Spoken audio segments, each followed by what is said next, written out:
윤석열 대통령의 40년지기 아들이 대통령실에 근무하는 것으로 확인돼 또 직원 채용 논란이 불거졌습니다. 야당은 농단 수준의 사적 채용이라며 즉각 사퇴시키라고 요구했지만 대통령실은 불공정한 사적 채용은 없다고 반박했습니다. 국회 과학기술정보방송통신위원장을 차지하기 위한 여야의 막판 신경전이 이어지고 있습니다. 서로 방송 장악을 시도하고 있다고 비난하고 있어서 시한인 재헌절 전에 원구성 협상이 타결될지 불투명합니다. 검찰이 서해 공무원 피격 사건과 탈북어민 북송 의혹과 관련해 박지원 전 국정원장을 출국 금지했습니다. 미국에 체류 중인 서훈 전 원장도 귀국하면 곧바로 통보되도록 조치하는 등 조만간 관련 인물 소환이 잇따를 것으로 보입니다. 다음 달 2일 행정안전부 안에 총경 이상 경찰 인사를 담당하는 경찰국이 신설됩니다. 경찰청은 사실상 수용하겠다는 뜻을 밝혔지만 일선 경찰관들 사이에서는 반발 기류가 더욱 커지고 있습니다. 호우주의보가 내려진 강원도에서 번개에 KTX 강릉선 운행이 한때 중단됐습니다. 코레일은 2시간 반 만에 열차 운행이 정상화됐다고 밝혔지만 승객 수백 명이 큰 불편을 겪었습니다. 여대생이 대학 캠퍼스에서 숨진 사건과 관련해 경찰이 당시 함께 있었던 남성을 긴급 체포했습니다. 이 남성은 조사 과정에서 여대생을 성폭행한 뒤 숨지게 했다고 자백한 것으로 전해졌습니다. 어젯밤 9시까지 전국의 코로나19 신규 확진자는 3만 9천여 명으로 집계됐습니다. 전날 같은 시간대보다는 2,200여 명 늘었고 금요일 기준으로 11주 만에 최다를 기록하는 등 확산 추세가 이어지고 있습니다. 40도를 넘는 기록적인 폭염으로 유럽 곳곳이 몸살을 앓고 있습니다. 다음 주에는 영국의 기온이 사상 처음으로 40도를 넘을 것으로 예고되면서 런던 등의 적색 폭염 경보가 발령됐습니다.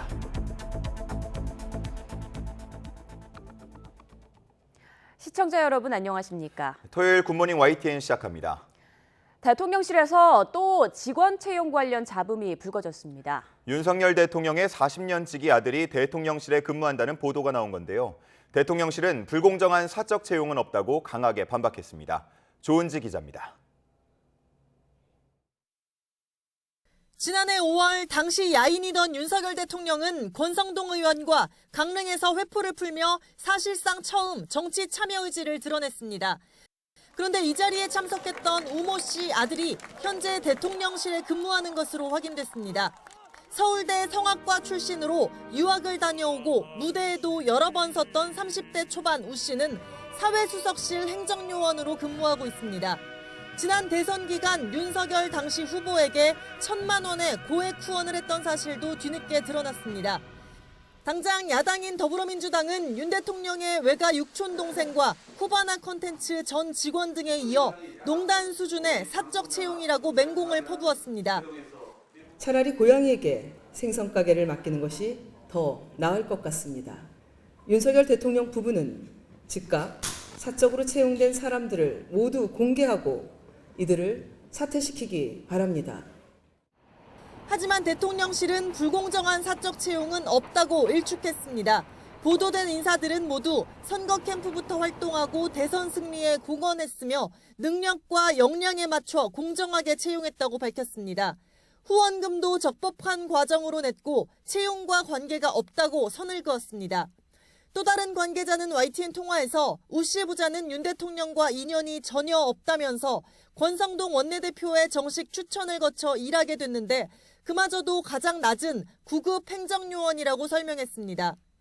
잇따르는 채용 잡음 속에 윤 대통령이 국정수행을 잘한다는 평가는 5주 연속 떨어져 32%를 기록한 여론조사가 나왔는데 부정평가 이후로 첫손에 인사 문제가 꼽혔습니다.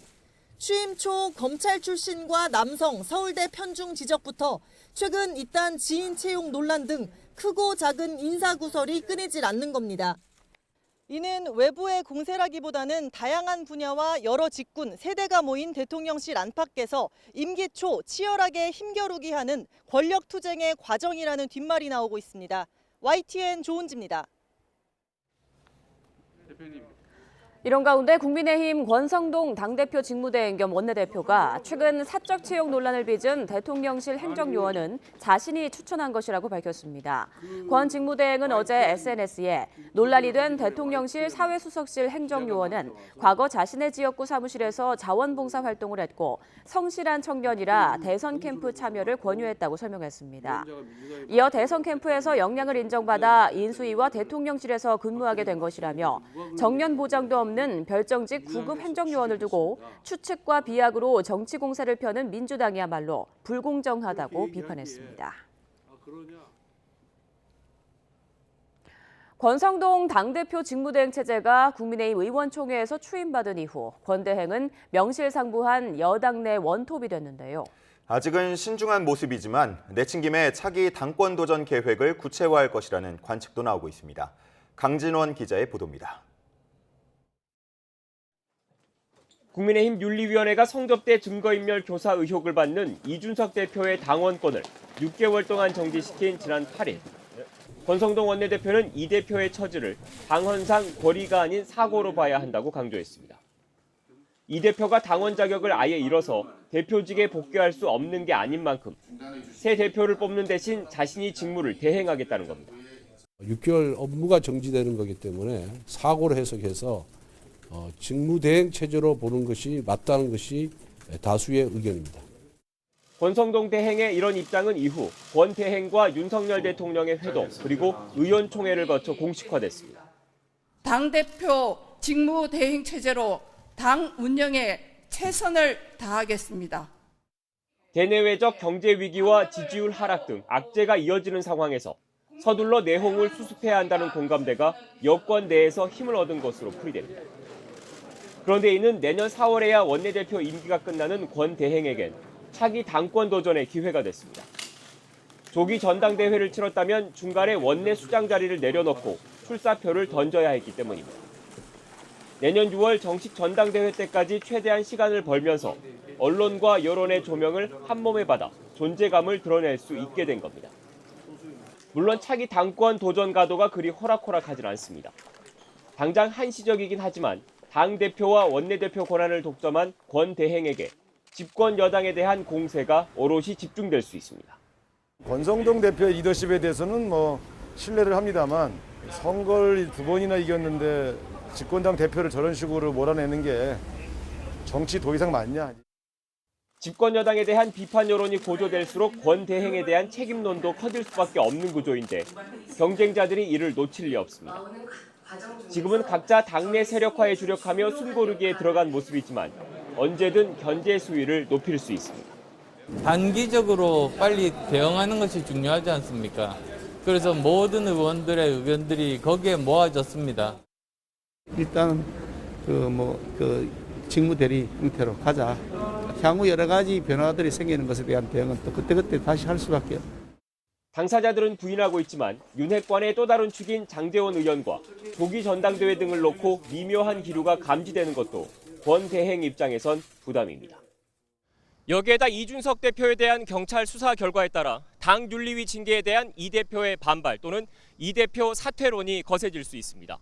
권성동 직무대행 체제가 흔들릴 수 있다는 얘기인데 차기 당권 등과 관련해 권 대행의 리더십이 진짜 시험대에 올랐다는 분석이 나오는 이유입니다. YTN 강준원입니다. 더불어민주당 이재명 의원이 내일 당대표 출마를 선언하고 당권 레이스 전면에 등판합니다. 친명계 의원들도 최고위원 출마로 이재명의 민주당 지원 사격에 나섰는데 97그룹과 친문진영 등 비명계가 친명 지도부 견제를 본격화하면서 당권 쟁탈전이 초반부터 달아오르고 있습니다. 권민석 기자의 보도입니다. 역대급 혈투로 남은 대선 패배, 그리고 연이은 지방선거 참패가 촉발한 거센 책임론. 모든 것은 다 저의 부족함 때문입니다. 국민 여러분들의 엄중한 질책을 겸허하게 수용하겠습니다. 결국 한 달여 만에 다시 민주당 대표 출마를 결단하는 단초로 탈바꿈했습니다. 직접 당을 진두지휘하며 민심을 돌려세우는 게 이재명의 책임 정치란 의지를 강조한 겁니다. 책임은 회피가 아니라 문제를 해결하는 것에 더 중점이 있어야 된다. 그런 생각이 들었습니다. 이른바 대한부재론의 다른 이름인 어차피 대표는 이재명, 어대명 기류에 본물을 이루었던 불출마 요구도 일단 잦아들었습니다. 여기에 친명계 인사들도 속속 최고위원회에 입후보하며 새로운 당 주류 세력으로 부상을 시도하고 있습니다. 이재명과 함께 승리하는 강한 민주당, 통합의 민주당을 만들겠습니다. 이에 맞서 세대교체론을 앞세운 97그룹 주자들은 이재명 대표로는 쇄신이 불가하고 당이 또다시 사법 리스크 부담에 시달려야 한다며 반명 대척점을 형성했습니다. 사법 리스크가 우리 당의 이런 민생을 챙기는 모습에 발목을 잡지 않아야 된다 이런 생각을 갖고 있습니다. 온 국민의 지지를 받는 정당으로 다시 복원되어야 된다고 생각을 하고요. 그런 의미에서 이재명 의원이 당대표가 되는 건 또다시 막다른 골목으로 가는 일이고, 친문 진영과 비명계 인사들도 일제히 최고위원 출마 대열에 합류해 친명 지도부 재편 움직임에 제동을 걸며 연합전선을 구축한 상태입니다. 누구도 책임지지 않는 이 당의 상황, 이런 부분들이 다시 혁신적인 방식으로 개선돼야 된다. 윤석열 정부에 맞서는 강력한 거대 야당 지도자로 조기에 수권정당 면모를 회복하고 5년 뒤를 기약하겠다는 게 이재명 의원 보관으로 분석됩니다. 하지만 넘어야 할 산은 만만치 않습니다. 이재명 의원 관련 수사가 언제든 전국을 뒤흔들 수 있는 상황에서 당장 조기 등판에 대한 이해 득실과는 별개로 차기 당권 경쟁을 이변 없는 승부로 끌고 갈 수 있느냐가 민주당 주류 세력으로 안착하려는 이 의원의 최우선 당면 과제가 될 전망입니다. YTN 권민석입니다. 서해 공무원 피격 사건과 탈북어민 강제 북송 의혹을 수사하는 검찰이 박지원 전 국정원장을 출국 금지하고 서훈 전 원장에겐 귀국 직후 통보 조치를 내렸습니다.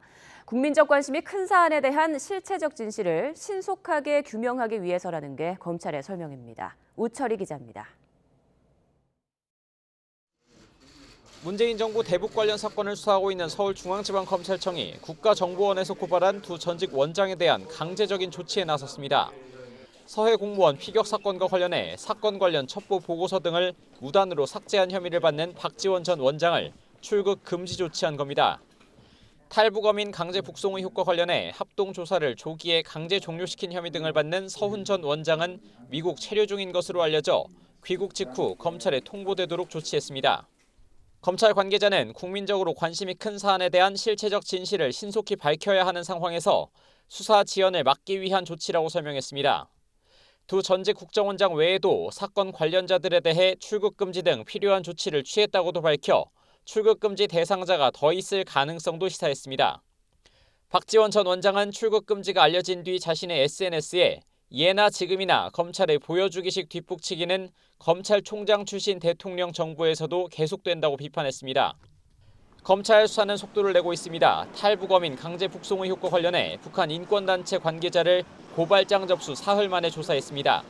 이 단체는 어민 송환 당시 의사결정에 깊이 관여한 정의용 전 청와대 국가안보실장과 김현철 전 통일부 장관 등 11명을 직권 남용 혐의 등으로 고발했습니다. 귀순 의사가 있었다고 하면 거기에 따라서 대한민국의 사법 절차에 따른 수사와 재판이 진행되었어야 함에도 그런 절차를 무시하고 강제 추방한 이유가 뭔지. 검찰은 지난 13일 국정원 압수수색에서 확보한 자료 분석에도 본격 착수했습니다. 포렌식 전문 검사까지 파견받은 상황에서 국정원으로부터 제출받은 서버 기록 등 자료에 박지원, 서훈 전 원장을 비롯한 윗선의 지시 정황이 남아있는지 확인하는 데 주력하는 것으로 전해졌습니다.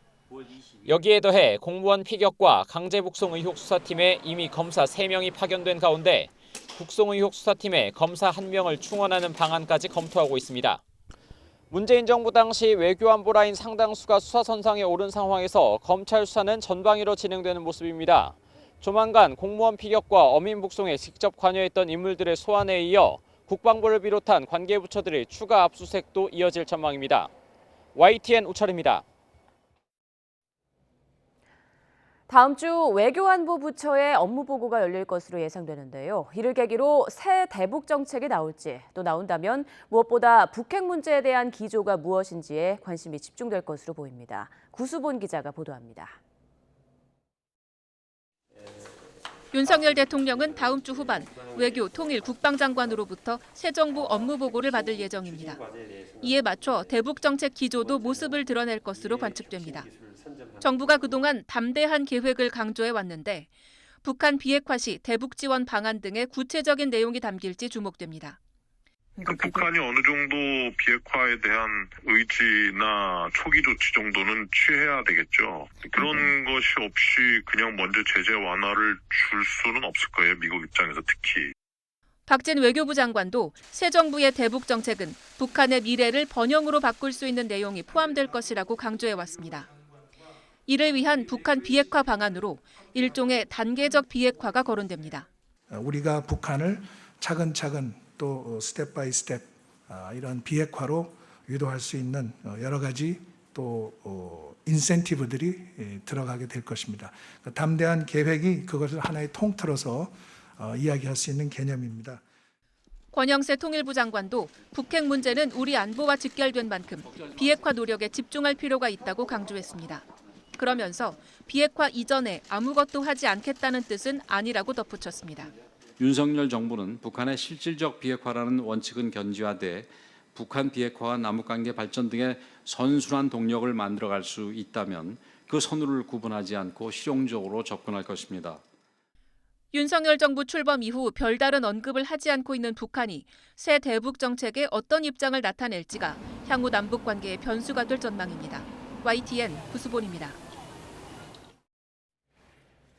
국방부가 문재인 정부 시기에 만든 대북정책관 직위를 폐지하고 북한 핵미사일 위협에 따른 위기관리 업무를 전담하는 방위정책관을 새로 만들었습니다. 국방부는 기존 대북정책관을 폐지하면서 방위정책관을 신설하는 내용 등으로 국방부와 그 소속기관의 직제 시행규칙을 개정했다고 밝혔습니다. 그러면서 이번 개편은 고도화되는 군사적 위협에 따른 대응 역량을 결집하고 효과적인 위기관리 체계를 구축하며 미래 전장에 대비한 정책과 전략 수립에 집중하기 위한 것이라고 설명했습니다.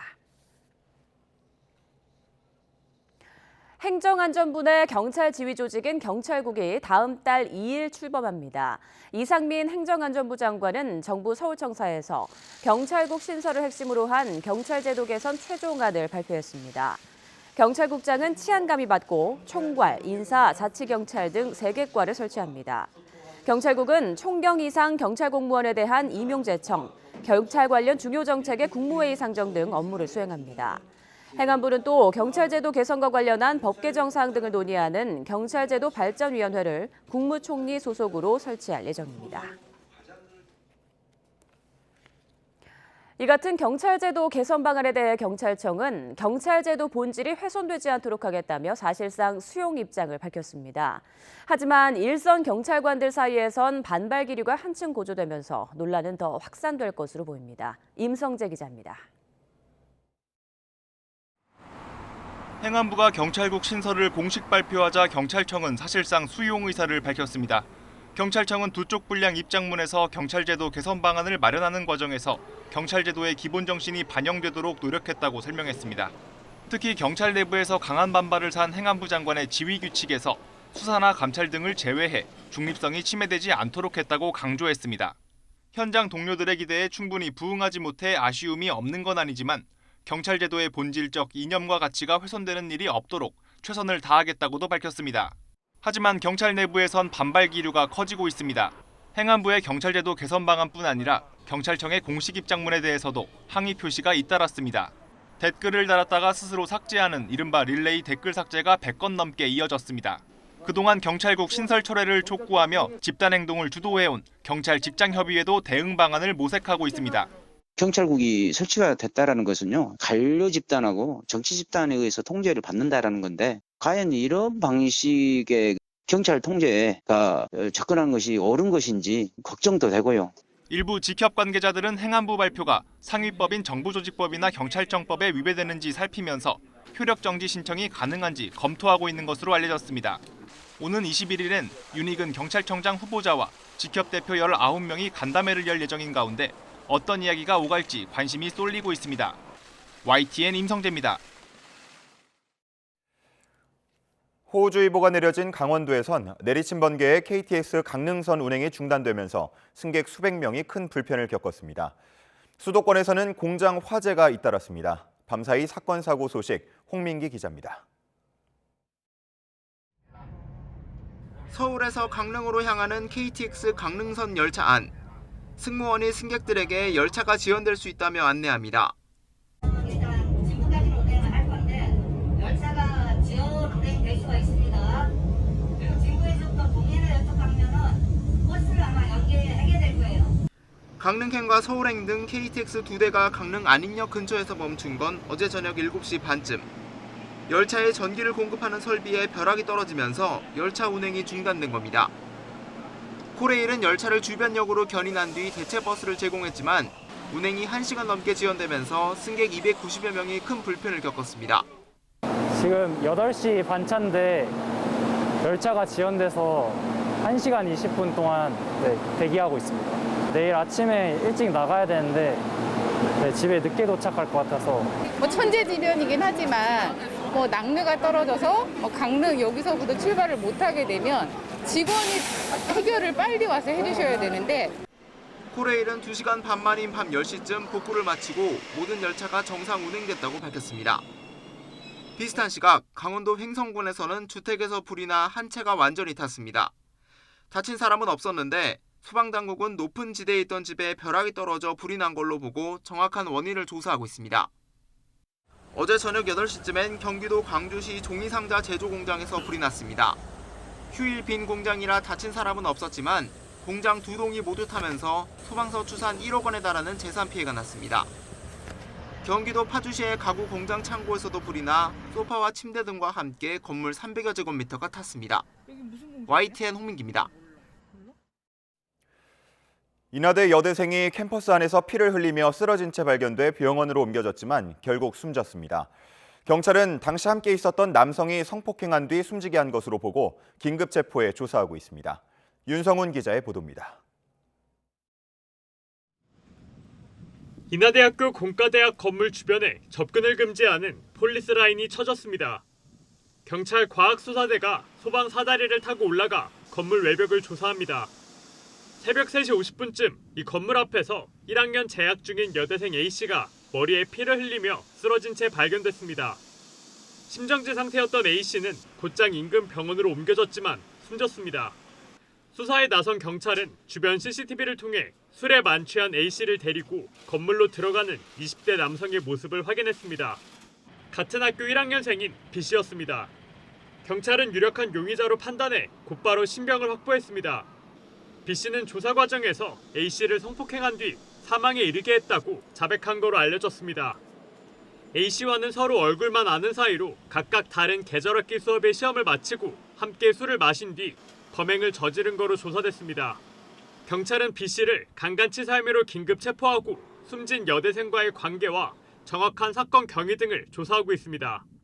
또 숨진 A씨는 건물 3층에서 추락한 거로 보고 정확한 사망 경위를 확인하기 위해 국립과학수사연구원에 부검을 의뢰했습니다. YTN 윤성훈입니다. 수억 마리의 생명이 없어짐으로 인간을 이롭게 하네. 항상 닭에 대해서 미안한 마음을 가지고 있었습니다. 그래서 이번 기회에 닭의 혼령도 위로할 겸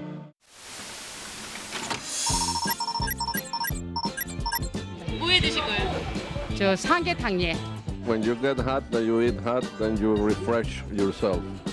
초복을 맞은 오늘 서울 시내 삼계탕 전문 식당에는 몰려오는 손님 맞이로 분주하기만 했습니다. 말 그대로 문전성시. 지루함을 달래기 위해 아예 신문을 펼쳐둔 사람도 있습니다. 기다리면서 먹은 보람이 있고요. 땀 뻘뻘 흘리면서 먹으니까 오히려 더 시원한 것 같습니다. 아이들도 모처럼 먹어보는 삼계탕이 싫지 않습니다. 뜨겁지만요, 호흡 불어서 먹으니까 맛있어요. 한 번씩 권해주고 싶은 음식입니다. 여름에 불불 끓여서 더운 거보다는 구수한 맛에 젓가락질을 맡기다 보면 콩국수 한 사발이 금세 동이 납니다. 아주 좋습니다. 끝났어요? 근교 유원지는 집에서 준비한 음식을 나눠 먹으며 휴일 한때를 즐기는 가족 단위 행락 인파로 온종일 크게 붐볐습니다. 물도 좋고 애들도 아주 참 좋아하고 뭐 멀리 갈 거 없이 아주 이거 가까운 계곡 오니까 참 아주 뭐 그늘도 있고 아주 시원한 게 참 좋네요. 아주 뭐. 방법도 가지가지. 시민들은 저마다의 피서법으로 계속되는 폭염을 이겨내고 있습니다. 한글은 잘 비웠고 올여름 아주 잘 지낼 것 같습니다. 예. 저희 겉돈 이길 것 같아요.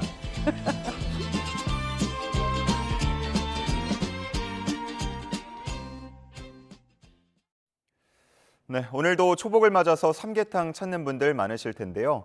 인삼과 약초의 고장인 충남 금산에서는 지역 특색을 담은 다양한 삼계탕을 맛보며 건강을 챙길 수 있는 축제가 열리고 있습니다. 이상곤 기자입니다. 팔팔 끓는 솥, 각종 한약재와 함께 닭을 삶고 있습니다. 닭과 육수를 뚝배기에 옮겨 큼지막한 인삼과 한 번 더 끓여주면 먹음직스러운 삼계탕이 완성됩니다. 9가지 산약초가 들어간 구약 삼계탕부터 능이 홍삼 삼계탕, 쌀이버섯 삼계탕 등 금산군 10개 읍면에서 특별한 삼계탕들을 선보였습니다. 주민들이 직접 엄선한 인삼에 각 지역에서 생산되는 재료까지 더해 충남 금산만의 특색을 담았습니다. 능이도 들어가고 동충하초 들어가고 좋네요. 그래서 갈 적에 하나 포장해가지고 어머님도 갖다 드리려고요.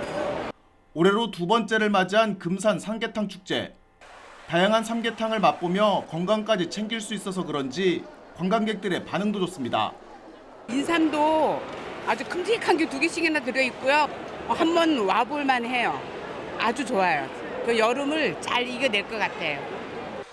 인삼 닭가슴살 샐러드와 닭강정 등 인삼과 닭을 이용한 각종 요리도 손님을 유혹합니다. 삼계탕에 들어갈 약재와 쌍화탕 재료도 저렴하게 살 수 있고 약초비누 만들기 등 다채로운 체험 행사도 마련됐습니다. 행사장에 마련된 약초 판매장에서 10,000원 이상 구매하면 금산군 내 지정 삼계탕 업소에서 사용이 가능한 할인 쿠폰을 받을 수 있습니다. 축제장이 아닌 곳에서 쿠폰을 쓸 수 있어서 지역 경제 활성화에 조금이나마 도움이 될 거로 보입니다. 초복을 맞아서 많은 분들께서 우리 금산 삼계탕 축제장에 오셔서 영양 듬뿍하고 맛있는 삼계탕 요리 드시고 또 다양한 체험을 통해서 가족들과 친구들이 함께 아름다운 추억을 만들어 가셨으면 좋겠습니다.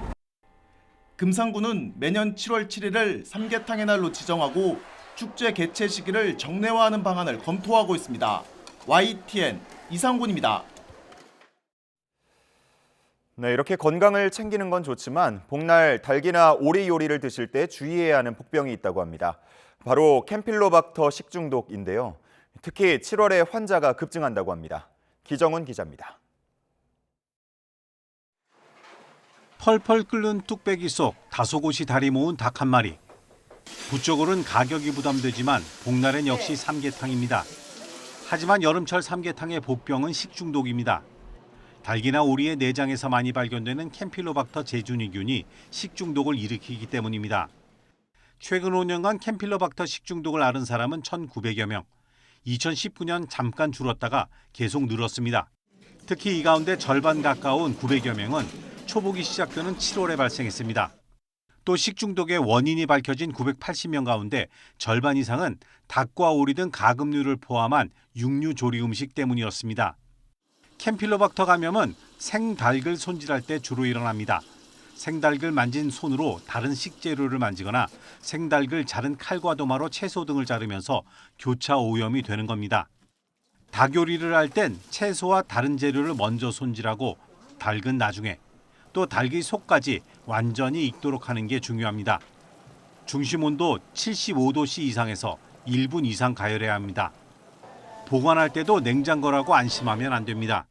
생닭에서 핏물들이 조금씩 나오는데 이게 이 핏물로 인해 가지고 다른 식재료나 냉장고 안을 오염시킬 수 있기 때문에 뚜껑이 있는 밀폐 용기를 담아서 냉장고 맨 아래 칸에 보관하시도록 계도를 하고 있습니다. 물은 끓이고 조리기구는 세척 소독을, 칼도마는 재료 따라 구분해 쓰는 게 좋습니다.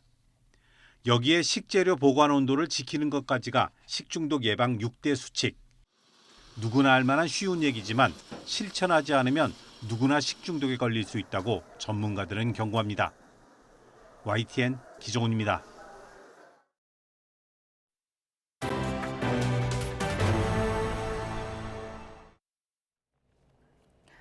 네, 전 세계에서 유일하게 전남 신안군 홍도와 그 주변 일부 섬에만 서식하는 멸종위기 생물이 있습니다.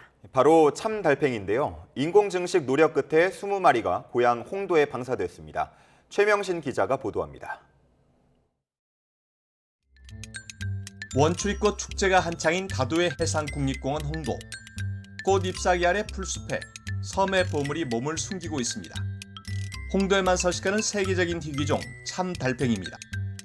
멸종위기종 2급으로 서식지내 100제곱미터에서 단 5마리만 발견될 정도로 개체수가 적습니다. 무처추 동물 가운데선 환경부가 지정한 보건이 가장 시급한 종입니다. 참달팽이는 신안군 일부 섬에만 서식하는 한국 고유종으로 이곳의 서식지가 파괴되어 사라진다면 전 세계에서 사라지게 되는 멸종 위기에 처한 종입니다. 국립생태원은 지난 2018년 5마리를 홍도에서 데려와 2020년 인공증식에 성공했습니다. 추가 인공증식으로 개체수가 65마리까지 늘자 이 가운데 건강한 준성체 20마리를 골라 자연으로 돌려보냈습니다. 방사한 참달팽이엔 위치 추적이 가능한 발신기가 부착됐습니다. 생태원은 동면에 들어간 10월 전까지 매달 적응 여부를 살피게 됩니다. 또 야생에 서식하는 20마리에도 발신기를 부착해 방사된 개체와 생육 조건이나 이동 특성 등을 비교 분석할 계획입니다. 달팽이는 세계적으로도 서식지나 먹이원 등 관련 데이터가 거의 없는 만큼 이번 참달팽이 연구 성과에 관심이 모아지고 있습니다. YTN 최명신입니다. 네, 코로나19 사태로 위축됐던 국내 최대 규모 캐릭터 전시회가 3년 만에 열리고 있습니다. 여름방학을 맞아 많은 청소년과 학부모가 행사장을 찾은 가운데 MZ세대들의 관심도 높습니다. 김태현 기자의 보도입니다.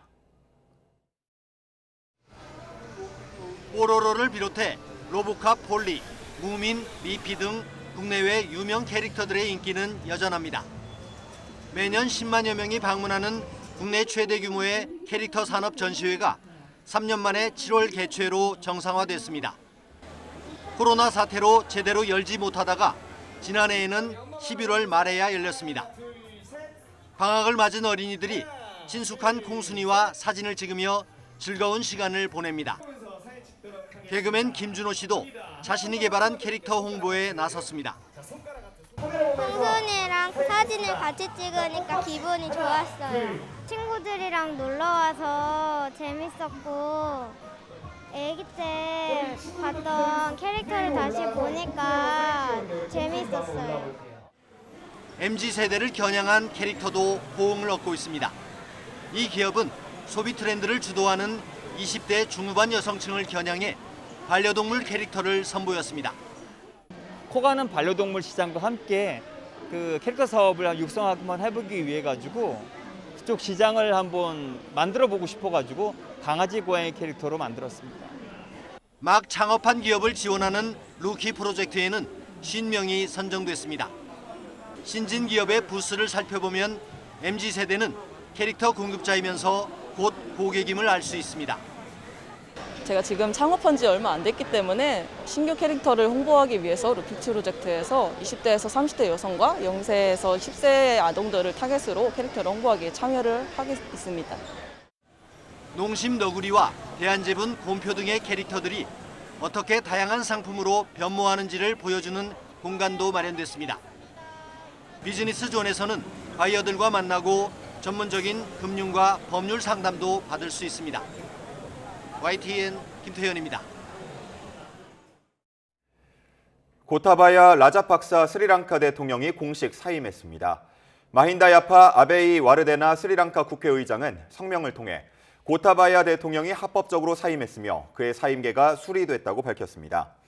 마힌다 의장은 이어 새 대통령 선출을 위한 법적 절차가 시작됐다며 7일 안에 새 대통령 선출을 위한 선거가 끝나길 바란다고 말했습니다. 스리랑카 여야 지도부들은 고타바야 대통령이 지난 13일 사임할 것을 가정하고 20일까지 잔여 임기를 맡을 차기 대통령을 선출하겠다고 한 바 있습니다. 40도를 넘는 기록적인 폭염으로 유럽 곳곳이 몸살을 앓고 있습니다. 영국 기상청은 다음 주 영국의 기온이 사상 처음으로 40도를 넘을 것으로 보고 런던 등에 적색 폭염 경보를 발령했고 프랑스와 이탈리아에서는 산불과 가뭄으로 인한 피해가 늘고 있습니다. 이동원 기자의 보도입니다. 현지 시간 지난 목요일 스페인 세비야입니다. 한낮의 기온이 무려 46도까지 올랐습니다. 더위를 견디지 못한 시민들이 분수에 발을 담그고 머리를 감으며 열을 식힙니다. No pensé que era así de fuerte. Nos dijeron que era la ciudad más fuerte de calor acá en España. 포르투갈 로자 지역은 기온이 46.3도까지 오르며 역대 최고 기록을 갈아치웠습니다. 상대적으로 선선한 기온을 보였던 영국 런던 등에 다음 주 월요일과 화요일 적색 폭염 경보가 내려졌습니다. 영국에서 사상 처음으로 40도가 넘는 폭염이 기승을 부릴 것으로 예보됐습니다. 2019년 7월 기록한 지금까지 최고 기온 38.7도를 훌쩍 뛰어넘는 더위입니다. 위도가 높은 유럽에서 무더위가 일상이 된 것은 지구 온난화로 인한 기후 변화 때문입니다. Heat waves will become more and more frequent, and we do need to prepare not only in terms of the way we do policies, but also the way we teach people how to deal with this kind of events. 산불과 가뭄도 유럽인들의 삶을 위협하고 있습니다. 프랑스에서는 지난 12일 남서부 지롱드 일대에서 발생한 산불이 번지며 6천여 명의 이재민을 냈습니다. 지금까지 7,300헥타르가 불에 탔는데 더위와 바람에 불길을 잡는 데 어려움을 겪고 있습니다. 이탈리아에선 농업 생산의 3분의 1의 물을 대는 포강이 70년 만에 최악의 가뭄으로 바닥을 드러내자 비상사태가 선포됐습니다. 유럽 일대가 기후변화의 원인이 되는 대기순환 변화의 영향을 받아 폭염의 중심지가 되고 있다는 분석이 나오고 있습니다. YTN 이동원입니다.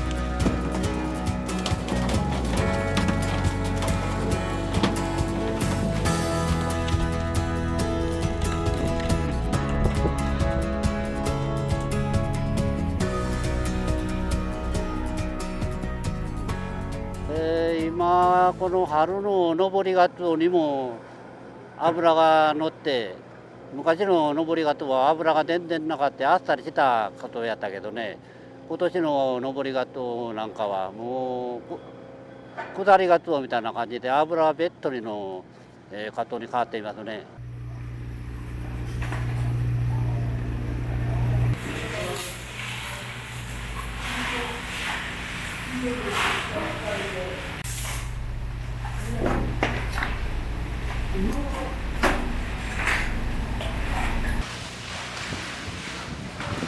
沿岸域の植物性の必要な栄養素が枯渇する傾向にあるっていうことは紛れもない事実のようです。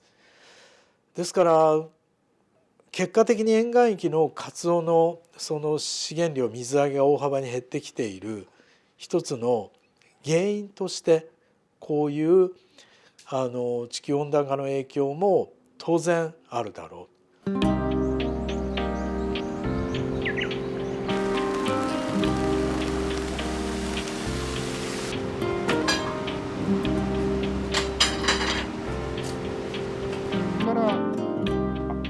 いっぱい食べるから脂が乗ってくる。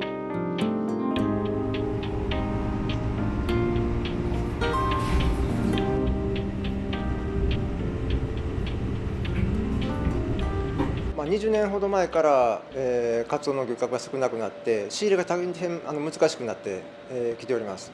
20年前から言うと現状で言うと大体約 30% ぐらいの漁獲量、30年前から言うと現在が 20% ぐらいの漁獲高なんです。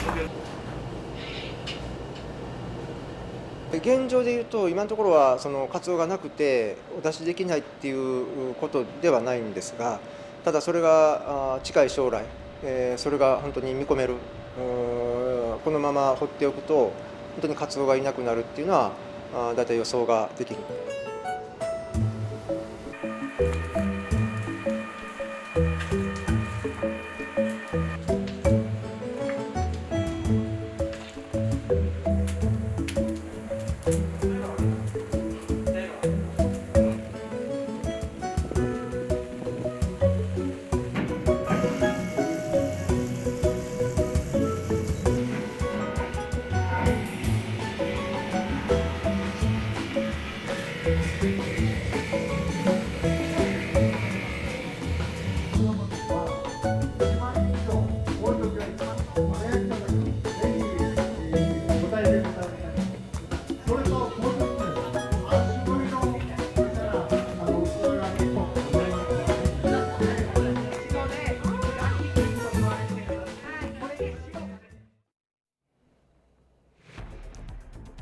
이 시각 주요 뉴스입니다. 윤석열 대통령의 40년지기 아들이 대통령실에 근무하는 것으로 확인돼 또 직원 채용 논란이 불거졌습니다. 야당은 농단 수준의 사적 채용이라며 즉각 사퇴시키라고 요구했지만 대통령실은 불공정한 사적 채용은 없다고 반박했습니다. 국회 과학기술정보방송통신위원장을 차지하기 위한 여야의 막판 신경전이 이어지고 있습니다. 서로 방송 장악을 시도하고 있다고 비난하고 있어 시한인 재헌절 전에 원구성 협상이 타결될지 불투명합니다. 검찰이 서해 공무원 피격 사건과 탈북어민 북송 의혹과 관련해 박지원 전 국정원장을 출국 금지했습니다. 미국에 체류 중인 서훈 전 원장도 귀국하면 곧바로 통보되도록 조치하는 등 조만간 관련 인물 소환이 잇따를 것으로 보입니다. 다음 달 2일 행정안전부 안에 총경 이상 경찰 인사를 담당하는 경찰국이 신설됩니다. 경찰청은 사실상 수용하겠다는 뜻을 밝혔지만 일선 경찰관들 사이에서는 반발 기류가 커지고 있습니다. 호우주의보가 내려진 강원도에서 번개에 KTX 강릉선 운행이 한때 중단됐습니다. 코레일은 2시간 반 만에 열차 운행이 정상화됐다고 밝혔지만 승객 수백 명이 큰 불편을 겪었습니다. 여대생이 대학 캠퍼스에서 숨진 사건과 관련해 경찰이 당시 함께 있었던 남성을 긴급 체포했습니다. 이 남성은 조사 과정에서 여대생을 성폭행한 뒤 숨지게 했다고 자백한 것으로 전해졌습니다. 어젯밤 9시까지 전국의 코로나19 신규 확진자는 3만 9천여 명으로 집계됐습니다. 전날 같은 시간대보다는 2,200여 명 늘었고 금요일 기준으로 11주 만에 최다를 기록하는 등 확산 추세가 이어지고 있습니다. 40도를 넘는 기록적인 폭염으로 유럽 곳곳이 몸살을 앓고 있습니다. 다음 주에는 영국의 기온이 사상 처음으로 40도를 넘을 것으로 예고되면서 런던 등에 적색 폭염 경보가 발령됐습니다.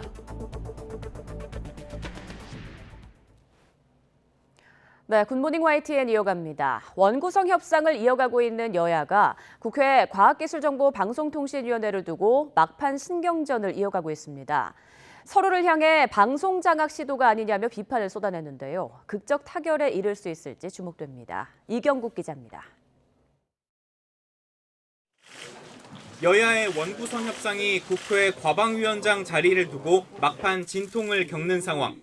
국민의힘은 연일 공영방송에 대한 비난 수위를 끌어올렸습니다. 문재인 정부를 거치며 중립성을 잃었다는 건데 사실상 과방위를 내줄 수 없다는 뜻으로 풀이됩니다. 영향을 받고 있다라고 생각하는 것은 그건 합리적인 의심입니다. 방송의 중립성, 정치적 중립성과 독립성을 지켜서 제대로 가라. 민주당은 국민의힘이 과방위에 집착해 최종 타결을 이루지 못하고 있다고 반발했습니다. 특히 윤석열 정부의 주문에 따라 방송 장악 시도를 노골화하고 있다고 비판했습니다. 언론 노조를 민주당 전위대라고 했던 윤석열 대통령의 의중과 일치합니다. 언론 플레이의 거짓 발언, 언론 겁박까지 집권 여당의 태도가 도대체 이해하기 어렵습니다. 사법개혁 특위 관련 협상 내용을 누가 먼저 공개했는지를 두고도 신경전이 이어졌습니다. 이미 민주당 발로 추정되는 글이 돌았고 그 언론이 그 내용을 토대로 해서 우리에게 확인을 해온 것입니다. 이 억지 뒤집어 씌우기를 하고 있으니 협상하는 상대로서의 최소한의 어떤 도의, 신뢰를 갖고 있는 분들인가 싶어요. 계속되는 공방에 나흘째 이어진 원내대표 회동도 빈손으로 끝났고 그 사이 북한 관련 사건을 둘러싼 신경전은 더욱 거세지고 있습니다. 문재인 정부가 북한 주민들에게 행선지를 알려주지 않은 채 마지막 순간까지도 북송을 숨기려 했고 이들의 의지에 반한 채 강제로 실행한 국정조사와 특검의 대상은 문재인 정부가 아니라 윤석열 정부 대통령실이라고 생각합니다. 배후에서 통일부를 동원하고 국가 권력기관을 동원해서 여야는 과방위 등 일부 상임위원회 배분 문제를 빼고는 상당 부분 의견 접근을 이룬 상태입니다. 특히 국회 공전에 대한 비판 여론이 큰 만큼 협상 시한으로 못 박은 재헌절 전에 극적으로 돌파구를 마련할 가능성도 열려 있습니다. YTN 이경국입니다. KBS와 MBC를 언론노조가 좌지우지하고 있다는 권성동 국민의힘 당대표 직무대행 겸 원내대표의 발언과 관련해 언론노조가 명예훼손 혐의로 고소할 것이라고 밝혔습니다. 전국 언론노동조합은 권성동 직무대행이 허위사실을 유포했다며 월요일인 오는 18일 명예훼손 혐의로 고소장을 제출할 계획이라고 밝혔습니다. 언론노조는 오는 18일 오전 11시 반 서울경찰청 민원실 앞에서 약식 기자회견을 한 뒤 고소장을 내기로 했습니다. 국민의힘 권성동 당대표 직무대행과 장제원 의원이 윤석열 정부의 성공을 함께 뒷받침하겠다며 정치권에서 불거진 갈등설을 일축했습니다. 당 윤리위의 징계 결정 이후 전국을 유랑 중인 이준석 대표는 본격적인 장외 여론전에 나섰습니다. 엄윤주 기자가 보도합니다. 이준석 대표 징계 이후 차기 지도체제를 두고 불화설에 휩싸였던 권성동 당대표 직무대행과 장제원 의원이 오찬 회동을 했습니다. 거듭된 부인에도 불화설이 사그라지지 않자 직접 진화에 나선 겁니다. 불화설에 관련해서 얘기 나눈 적이 없어요. 불화 갈등 없다고 어저께 얘기했잖아요. 평상시와 같이 만나서 대화하고 농담하고 옛날 얘기도 하고 대화를 나눴습니다. 두 사람은 윤석열 정부의 탄생을 이끌었던 만큼 함께 힘을 합쳐 윤 정부의 성공을 이끌겠다고 강조했습니다.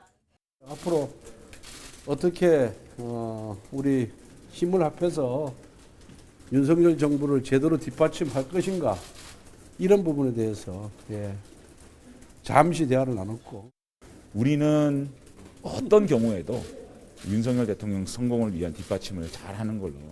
대통령 지지율 하락과 경제 위기 등 잇따르는 악재 속 당내 분란에 대한 비판 여론을 의식한 것으로 보이는데 갈등의 불씨는 아직 살아있다는 분석이 많습니다.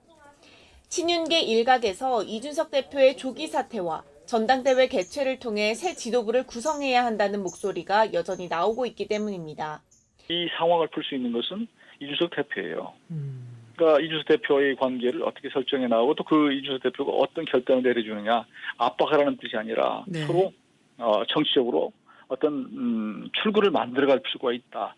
이런 가운데 당 윤리위에서 징계받은 이후 전국을 유랑 중인 이준석 대표는 본격적인 장외 여론전에 나섰습니다.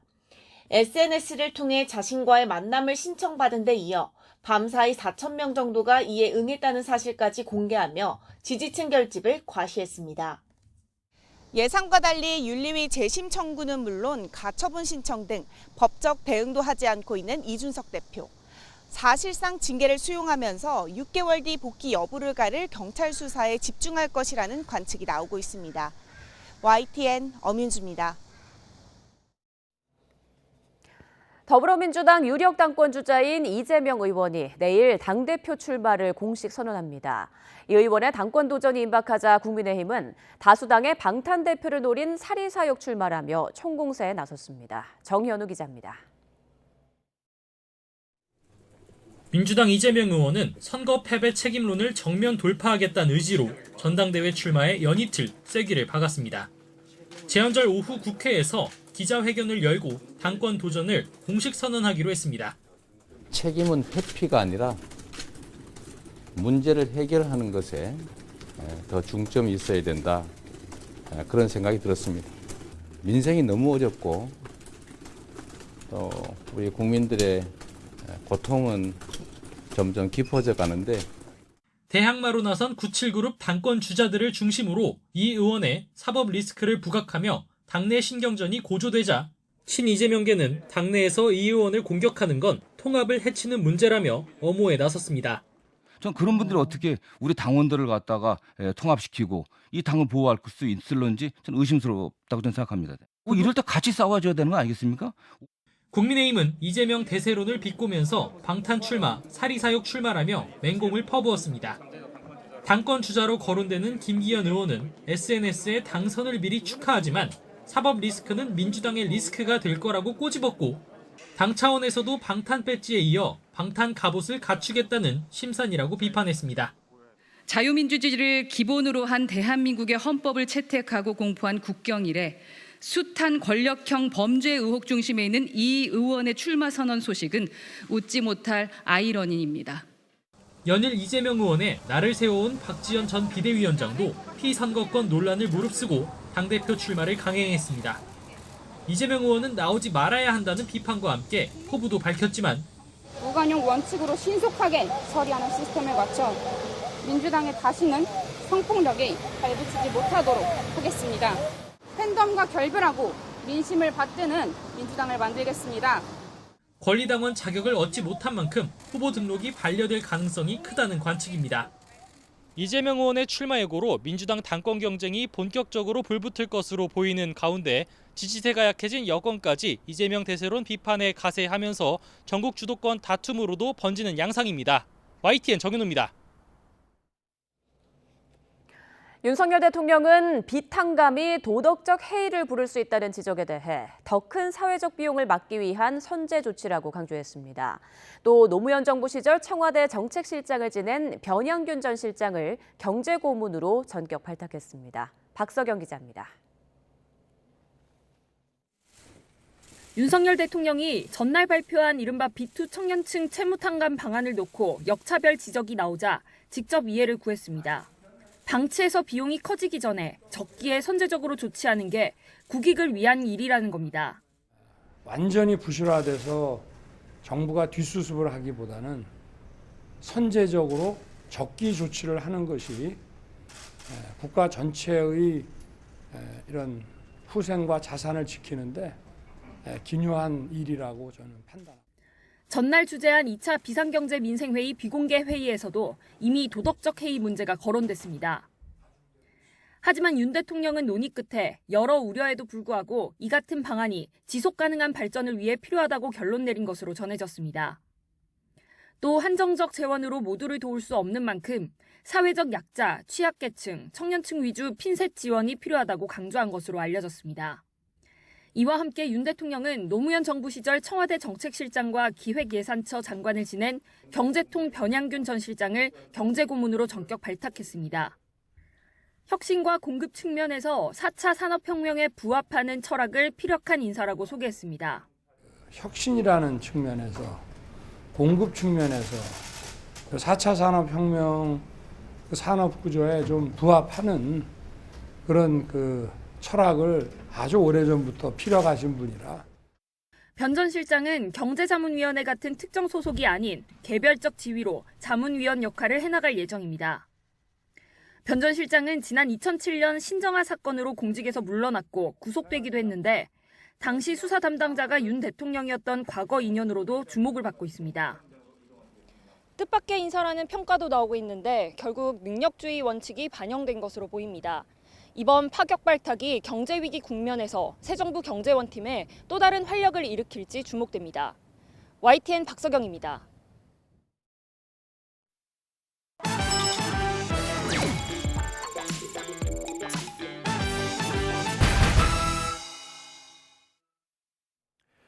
어려운 경제 뉴스를 쉽게 풀어드리는 경제부 1타 강사 시간입니다. 오늘은 기준금리와 물가, 또 경기와의 상관관계를 설명해드립니다. 조태현 기자입니다. 오늘 말씀드릴 내용은 빅스텝입니다. 기준금리를 이렇게 올리는 게 어떻게 물가를 안정시킨다는 걸까요? 기준금리를 높이면은 시중금리, 그러니까 대출금리가 오르게 되겠죠. 예금 금리도 오르니까 사람들이 대출을 줄이거나 꺼리고 반대로 예금은 늘리게 될 겁니다. 그러면 시중에 풀린 통화량이 줄어들게 됩니다. 물가가 오른다는 것은 지금 돈의 가치가 떨어진다는 뜻입니다. 그런데 돈의 양을 줄였으니까 가치는 자연스럽게 다시 오르게 되겠죠. 이 과정에서 물가 상승률이 낮아진다는 논리입니다. 문제는 역시 경기입니다. 우선 높은 금리 부담에 소비가 줄었으니까 경제의 한 축인 내수가 타격을 받게 됩니다. 또 높은 이자 비용 때문에 기업이 투자를 미룬다면 이 과정에서 나올 고용, 그리고 새로 창출할 예정이었던 부가 가치도 사라지게 됩니다. 이자 비용이 늘어나면 돈을 갚지 못하는 사람도 많아지게 되고 금융권과 정부가 연쇄적으로 타격을 받게 됩니다. 한국은행 역시 경기 둔화를 우려하고는 있습니다. 이창용 총재는 기준금리가 1%포인트 오르면 경제 성장률이 0.2%포인트 하락한다고 설명했는데요. 자칫 기준금리 인상이 경기 침체를 앞당길 수 있다고 우려하는 배경입니다. YTN 조태현입니다. 정부가 지난해 11월부터 8개월 동안 유류세를 내리고 있지만 인하분을 제대로 반영한 주유소는 채 1%가 안 되고 대부분 값을 더 받고 있다는 조사 결과가 나왔습니다. 유류세 인하에 따른 세수 손실이 9조 원에 육박하는 상황에서 누구를 위한 유류세 인하인지 처음부터 다시 따져봐야 할 것 같습니다. 권남기 기자입니다. 유류세를 법정 최대한도로 내린 지 2주가 지났습니다. 깎아준 세금이 일반 주유소 기름값에도 반영될 때가 온 겁니다. 정제하는 데 걸리는 시간을 일주라고 보통 가정을 하고요. 사와서 지금 막 정유사에서 기름 막 정리하고 만들고 정유사에서 만들어서 주유소에다 유통하는 데 보통 일주일이 걸려요. 하지만 결과는 기대 이하였습니다. 유류세를 내린 8개월 동안 국제 유가가 급등한 걸 고려해도 주유소들은 휘발유는 리터당 평균 155원, 경유는 130원 정도 더 비싸게 파는 것으로 나타났습니다. 실제로 유류세 인하분을 충실하게 반영한 주유소는 전국 만여 개 주유소 가운데 겨우 0.4에서 0.5% 수준에 그쳤습니다. 그동안 SK에너지와 S오일, GS칼텍스, 현대오일뱅크 등 국내 정유사 4곳은 하나같이 사상 최대 실적을 기록했습니다. 유류세 인하분이 현장에 반영되게 하겠다는 수차례 정부 발표는 사실상 공연불이 됐습니다. 자영 주유소에서도 최대한 조속히 인하된 물량이 공급될 수 있도록 비상 운송 계획을 통해 물량 공급에 차질이 없도록 준비하겠습니다. 지난해 11월부터 올해 연말까지 이어지는 유류세 인하로 인한 세금 수입 손실은 9조 원에 육박합니다. 최근에야 국제유가 오름세가 일부 꺾이며 정유사 공급 가격과 일부 주유소 기름값이 내려가기 시작했지만 그동안 유류세 인하에 따른 이득이 누구에게 얼마나 갔는지는 따져봐야 한다는 목소리가 커지고 있습니다. YTN 권남기입니다.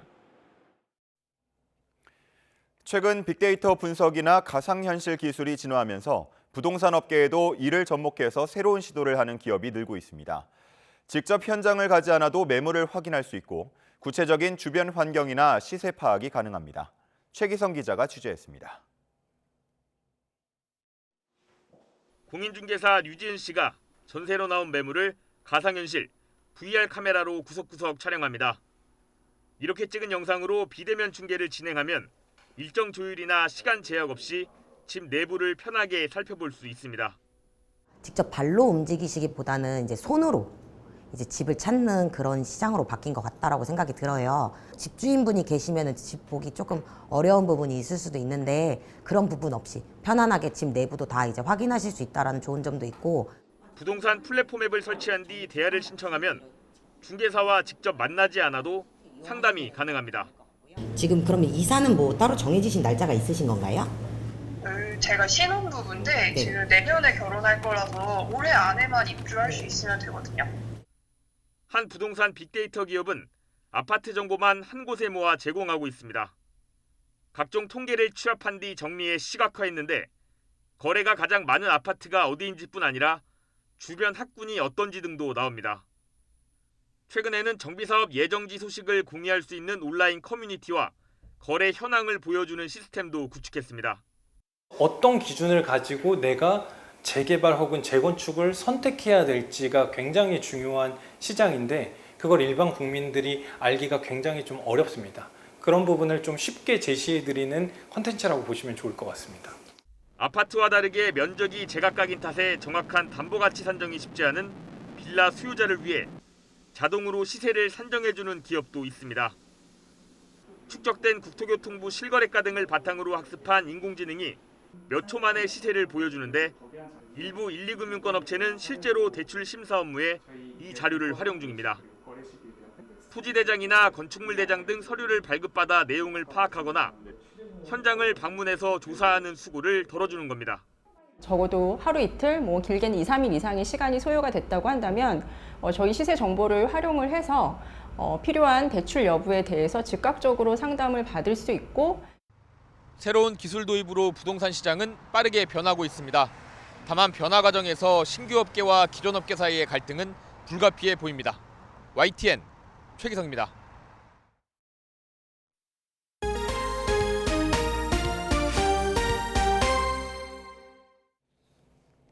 네, 이번엔 코로나19 관련 소식 보겠습니다. 코로나19 유행이 재확산 국면에 접어든 가운데 어제 저녁 9시까지 전국에서 3만 9천여 명의 신규 확진자가 발생했습니다. 어제 0시부터 밤 9시까지 전국에서 코로나19 확진 판정을 받은 사람은 모두 3만 9,404명으로 전날 같은 시간대보다는 2,270명 많았고 금요일 기준으로는 지난 4월 29일 이후 11주 만에 최다를 기록했습니다. 자정까지의 집계치를 포함해 오늘 발표될 신규 확진자 수는 4만 명을 넘길 전망입니다. 정부는 기존 오미크론 변이보다 전파력과 면역 회피력이 큰 BA.2.75가 지역사회에 확산할 가능성이 크다고 평가했습니다. 현재 유행 규모가 더 커질 수 있다는 얘기인데요. 중증도 차이는 아직 확인되지 않았습니다. 이형원 기자입니다. 국내 첫 BA.2.75 확진자는 지역사회에서 감염된 것으로 추정됩니다. 감염 가능 기간에 해외 여행력이 없기 때문입니다. BA.2.75가 이미 지역사회에서 조용히 퍼지기 시작했을 가능성이 크다는 건데 정부도 국내 점유율이 얼마나 올라갈지 예의주시하고 있습니다.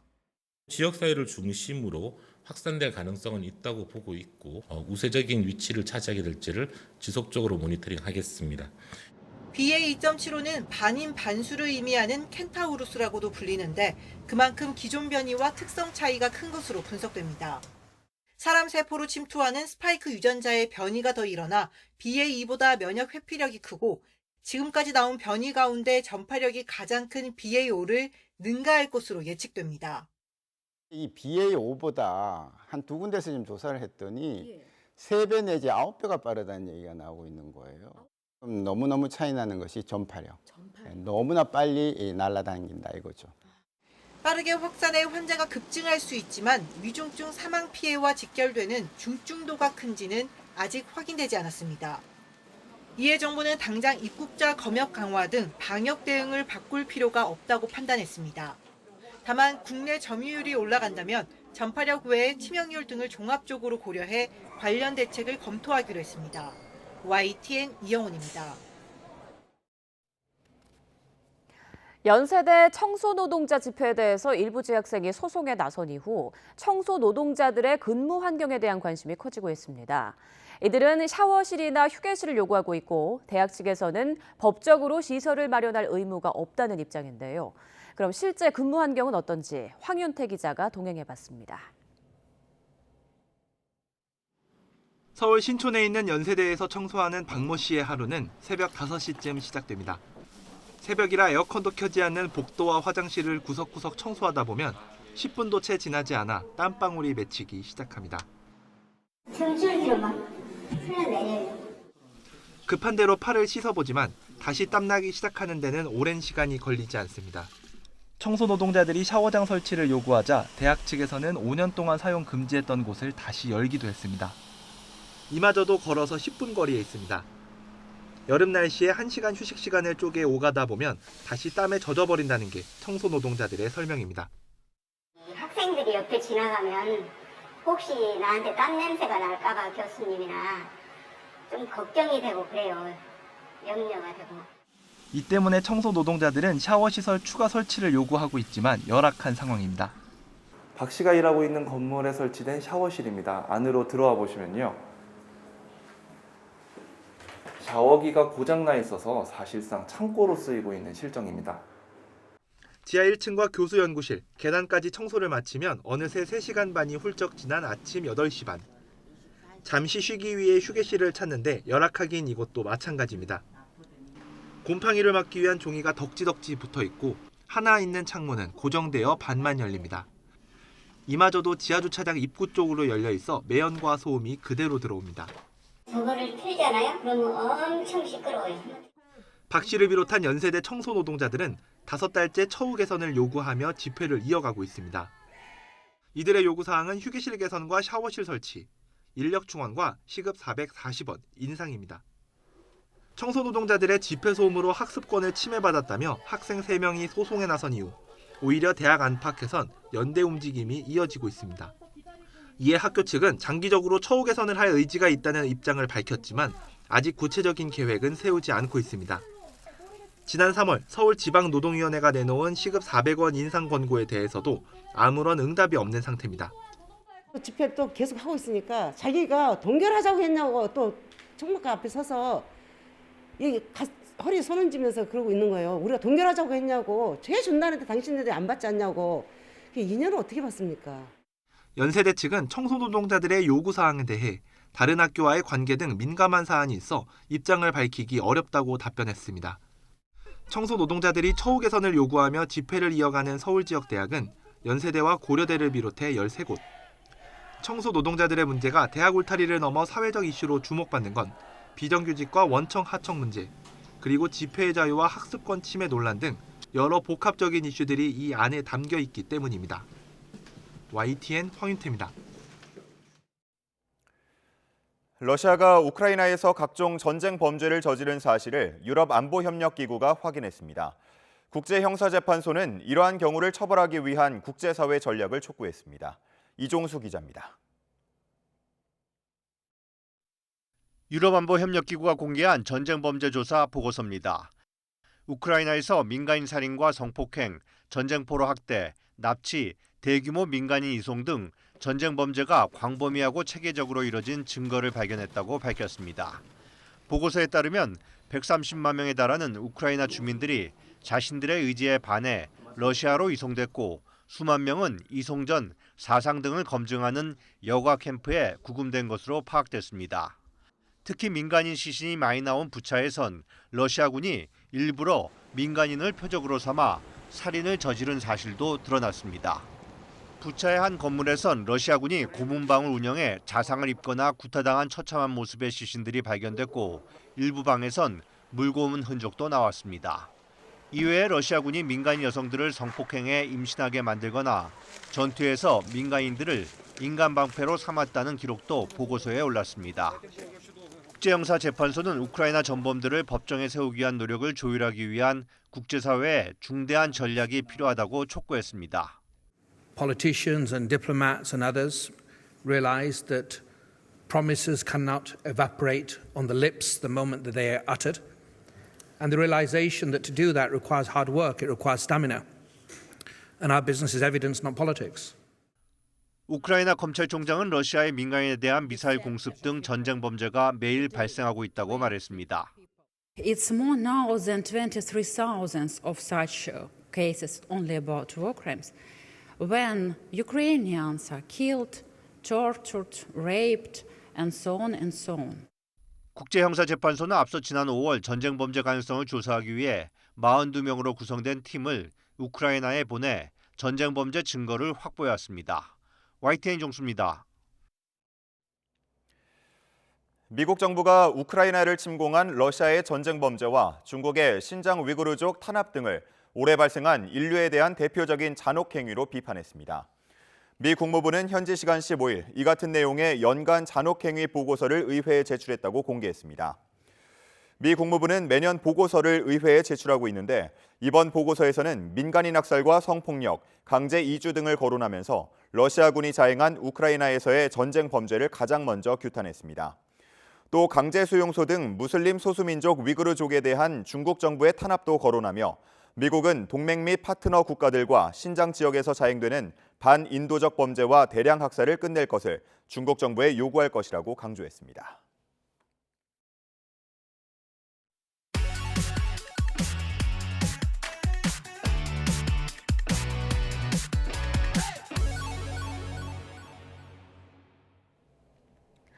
네, 새로운 농업 기술이나 건강한 먹거리를 만드는 좋은 사례를 전해드리는 신농업 비즈니스 시간입니다.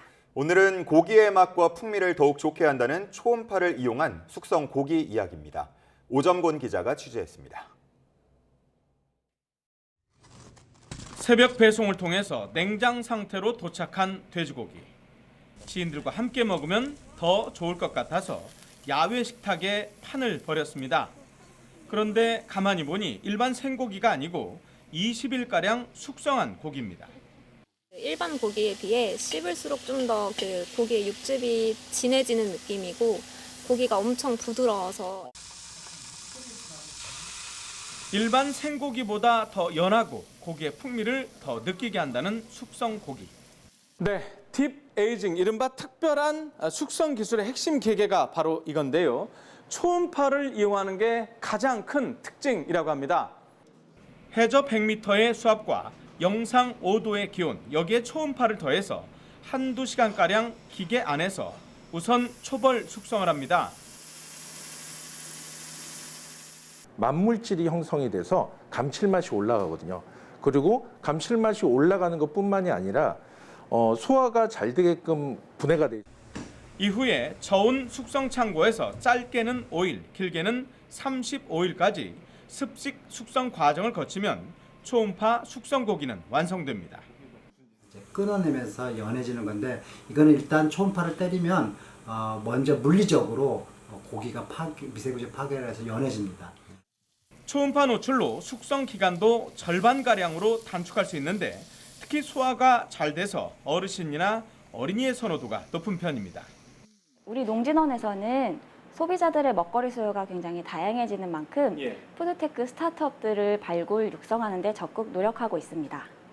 좋은 부위의 맛과 향은 더 좋게 찌개용 등 비선호 부위도 구이용으로 변신시킨다는 숙성의 기술. 그만큼 소비자들의 좋은 고기 선택권은 넓어지고 있습니다. YTN 오점곤입니다. 전남 보성 지역의 3대 특산품은 예부터 이름난 녹차와 벌교 꼬막, 그리고 새롭게 뜨고 있는 키위입니다. 그런데 이 중에 녹차는 커피에 밀리면서 어려움을 겪고 있다고 하는데요. 녹차를 먹인 돼지고기를 곁들인 삼합에 이어 버거까지 선보이면서 녹차 산업의 활성화가 기대되고 있습니다.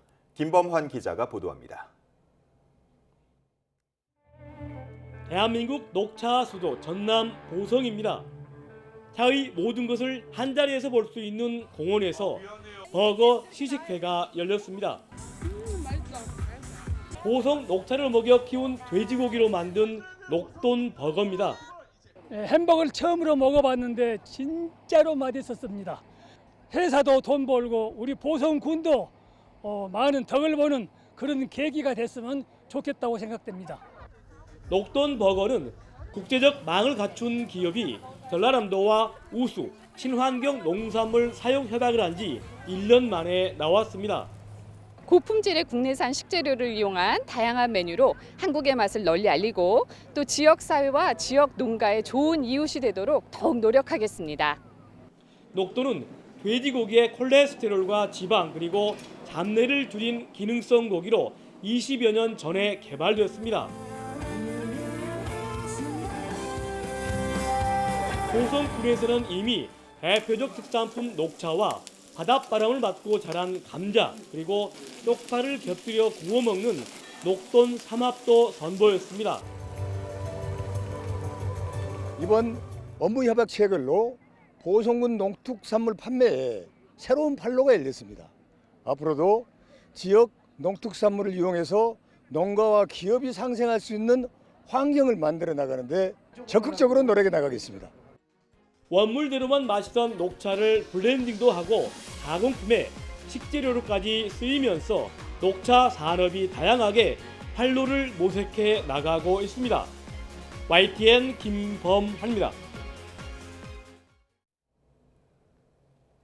고독사도 그렇게 나쁘진 않다. 무슨 얘기인가 싶으실 텐데요. 개인주의가 만연하고 1인 가구가 급증하는 시대에 죽음을 대하는 이 세 권의 책을 보고 나면 조금은 생각이 달라질 수도 있겠습니다.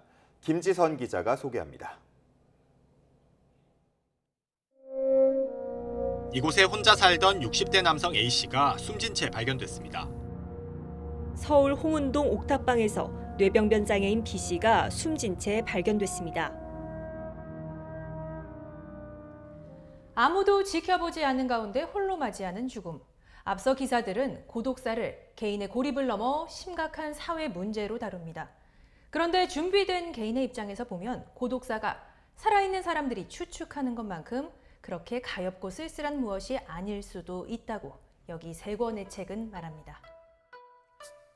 일본의 사회학자 저자는 혼자 사는 노인들이 동거인이 있는 노인보다 삶의 만족도가 높다는 조사 결과에서 출발합니다. 이어 혼자 사는 것이 나쁘지 않다면 혼자 죽는 게 뭐가 어떠냐고 반문합니다. 그동안 고독사를 안쓰러운 무언가로 규정한 미디어를 비판하고 내친김에 재택사로 바꿔 부르자며 쿨하게 편해 보인다고 인정하자고 말합니다. 정작 막아야 할 것은 고독사가 아닌 고독생. 말년을 살고 있는 모두가 소외되지 않는 간병 제도를 통해 홀로 죽음이 보편화될 고령화 사회를 촘촘하게 준비해야 한다고 강조합니다. 그런데 집에서 혼자 죽는 것도 말처럼 쉽지 않습니다. 온갖 질병의 숙주인 인간의 육체는 특히 노년이 되면 혼자서 고요하게 생을 정리할 기회를 매정하게 박탈하죠. 투병하며 생을 마감한 이들과 20년 넘게 함께한 노인의학 전문의 저자는 노화와 질병, 죽음에 대해 언급을 피하려는 주변인들의 태도가 정작 당사자들을 소외시키는 현실을 지적합니다. 편견과 두려움이 자신의 상태와 건강에 대한 중요한 질문을 막는다며 더 많이 대화함으로써 공평하게 찾아오는 노화와 죽음에 의연하게 맞서자고 외칩니다. 의연하게 맞이하려면 고독사는 언제부터 준비해야 할까요? 70대나 60대 정도가 어떨까 생각해보지만 소설 고독사 워크숍은 그 연령대를 확 낮춰 젊은이들의 당연한 과제로 끌어옵니다. 당장 운동을 시작하듯 오늘부터 조금씩 고독사를 준비하면 고독을 견디는 근육을 키워 삶을 살아가는 힘도 길러진다는 것. 삶 자체가 죽음을 향한 여정이라는 웰다잉의 핵심을 문학으로 느낄 수 있습니다. YTN 김지선입니다. 물가는 계속 오르고 만만치 않은 티켓값에 요즘 공연 보기도 부담스럽죠. 이번에는 가족들과 함께 볼 만한 무료 공연을 신웅진 기자가 안내해드립니다. 매주 토요일 저녁에 예술의 전당에 가면 야외에서 영상 공연을 즐길 수 있습니다. 저녁 7시부터 음악광장에서 뮤지컬과 발레 등 각종 공연이 400인치 스크린을 통해 펼쳐집니다. 열대야를 피해 즐길 수 있는 가족 나들이로 제격입니다. 날씨가 그나마 더 좀 시원해가지고 애들이 더 잘 놀고 이제 상영회 기다리면서 여기저기 둘러보고 상영회 하면은 풀밭에 앉아서 다 같이 재밌게 볼 수 있을 것 같아요. 우면산 별밤 축제를 맞이하여 들어갑니다. 바로 옆 국립국악원에서는 신명나는 국악 한마당이 열립니다. 탁 트인 마당에서 벌어지는데 역시 무료입니다. 동해안 별신굿 보존회, 한누리 연희단, 국립국악원 창작악단, 국악그룹 이상 등이 참가합니다.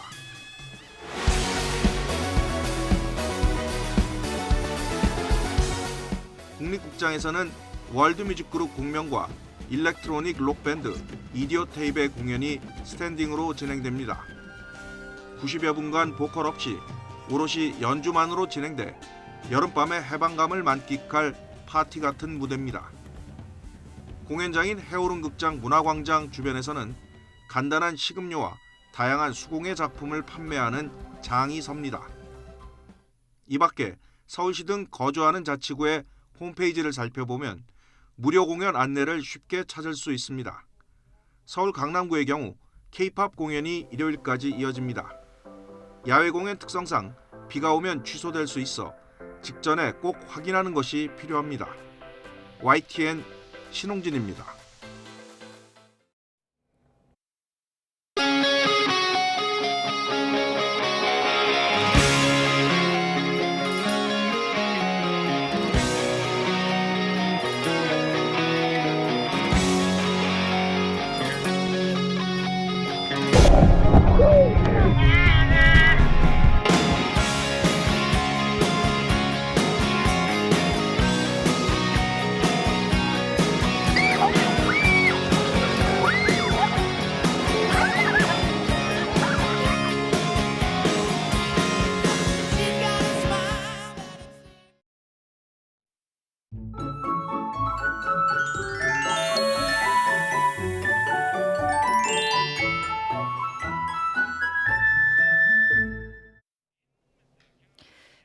투복인 오늘도 덥겠습니다. 서울의 낮 기온이 29도, 그리고 폭염주의보가 내려진 남부지방은 대구가 33도까지 오르겠고요. 동풍이 부는 속초는 비교적 선선하겠습니다.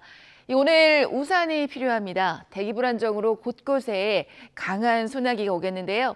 시간당 30mm 안팎의 매우 강하게 내리는 곳도 있겠습니다. 오늘 전국에 구름이 많은 가운데 낮 동안 자외선도 강할 것으로 보입니다. 현재 기온 살펴봅니다. 서울이 23.7도, 대구가 22.2도고요. 낮 기온 살펴보면 서울이 29도, 청주 30도, 부산 31도로 예상됩니다. 제헌절인 내일도 전국 곳곳에 소나기 예보 들어 있습니다. 날씨였습니다. 네, 잠시 뒤 굿모닝 YTN 2부가 이어집니다. 함께해 주신 여러분 고맙습니다.